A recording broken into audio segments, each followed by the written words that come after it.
Hello, hello. It is Sarah Weigel, astrologer and leadership coach here for Wellness Astrology, this time for the moon in Aries. Okay, so this is February 2nd and 3rd. So Sunday, Monday, I think. Um,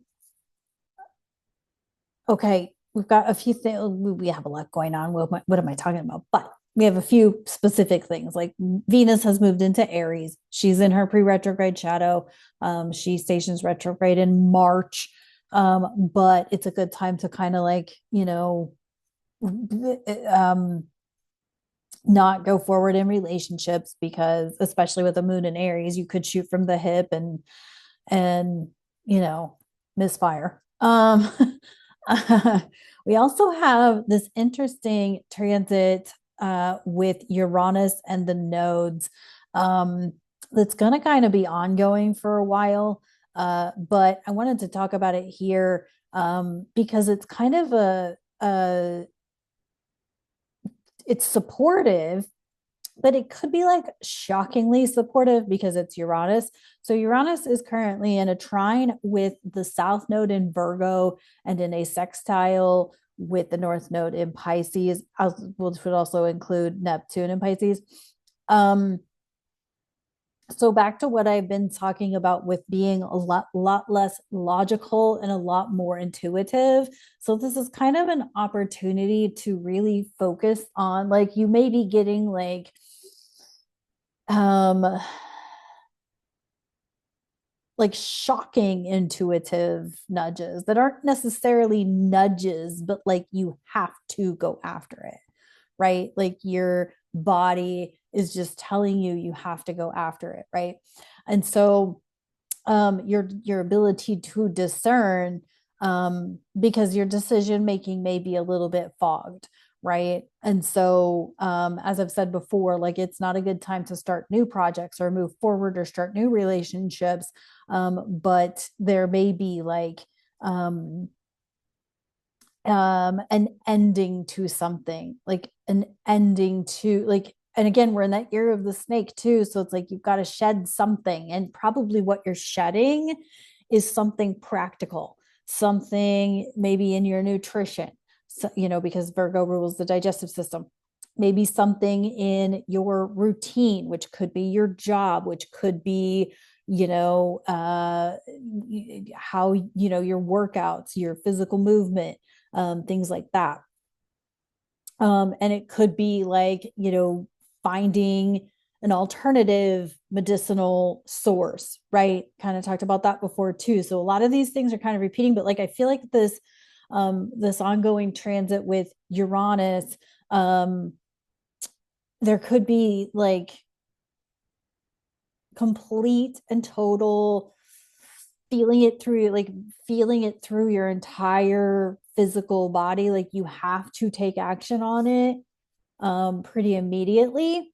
um and it could be even the relocation, right? I think relocation is like a really big topic for this year, and I know a lot of people who've been in and around the spiritual community for the better part of the last like 4 or 5 years who have just abruptly felt the need that they have to go to a specific new location.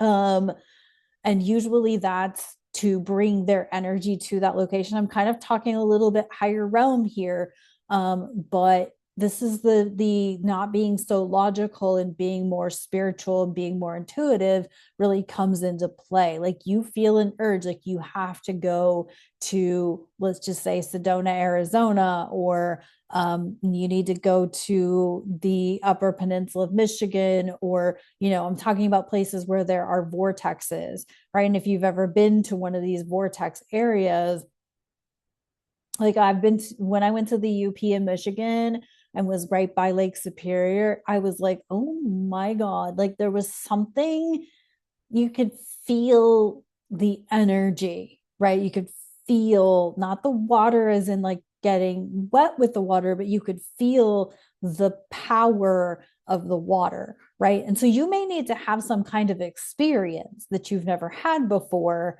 And because that's like part of your spiritual development, that's part of your intuition or intuitive, honing in your intuition, honing in your psychic or hyperactive senses, right?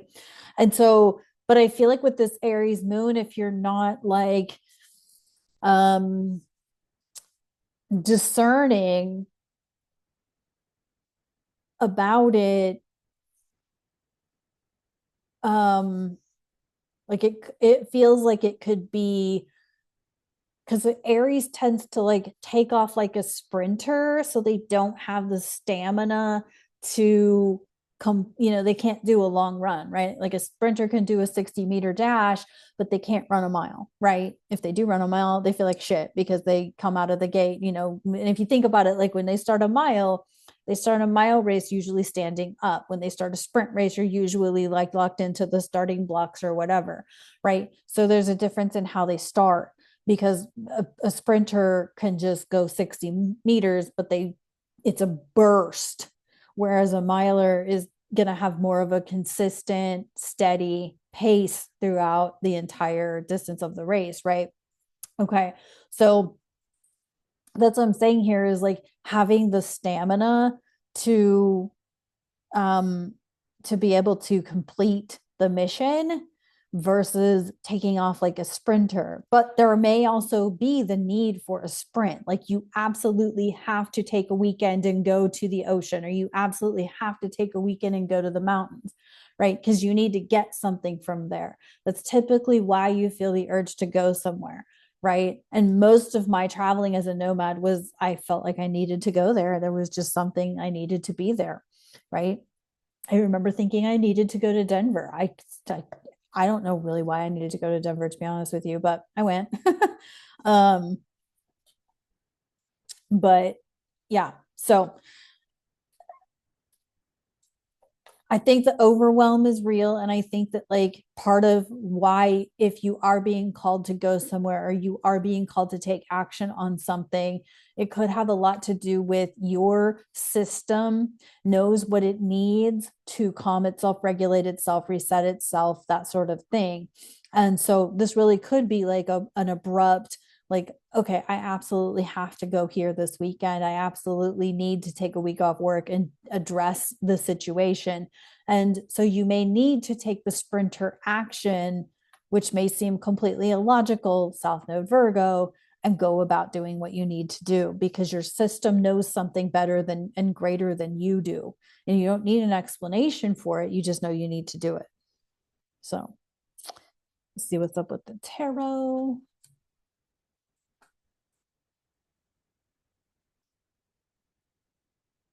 Um,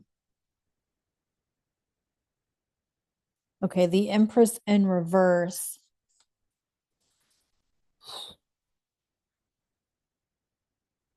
The uncertainty is real, which I believe that. I believe people are uncertain about themselves, about what they're doing.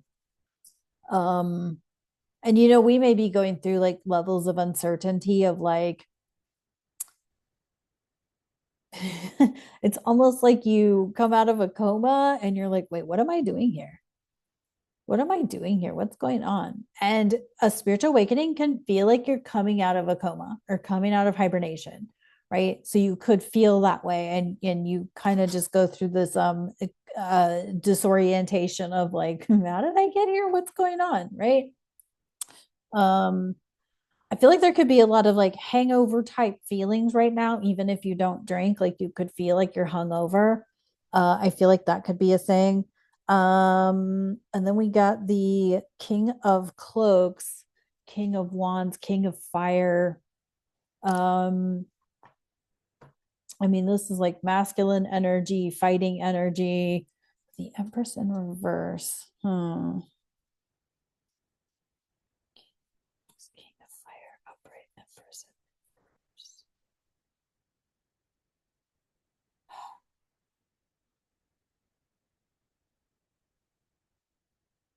I mean, this is a moon in Aries, which is a very masculine moon, and the masculine needing to do something about it could be overruling the feminine um feeling about it.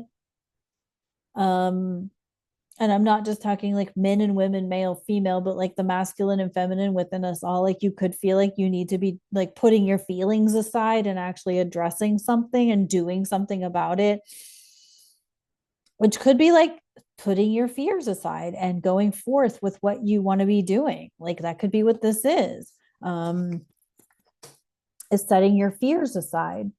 uh, and regardless of how the fear that you have around something, you could have, could just go forth and do it anyway.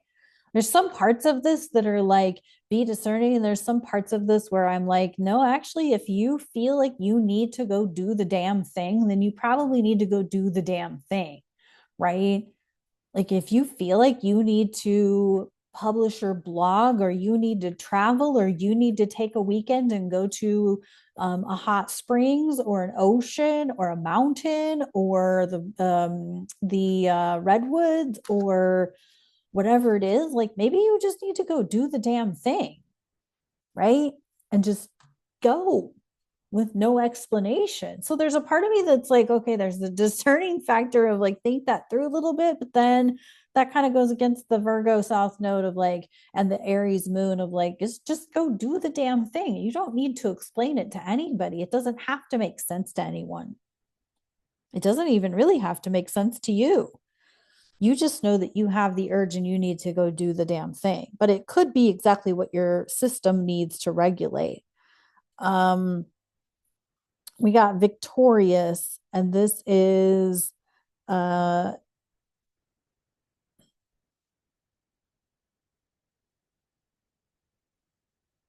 it is good to ask for help. I mean, this could be read a few ways, right? It's good to ask for help if you're dealing with like overwhelming amounts of downloads and intuitive energy. But it's also like, it's good to ask for help in like, I need you to take care of the dogs while I go away for the weekend.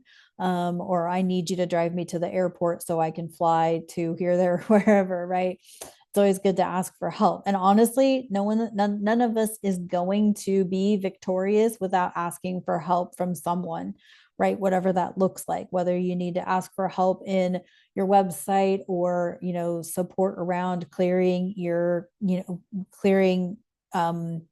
intrusive thoughts or whatever it is, like you need help with something.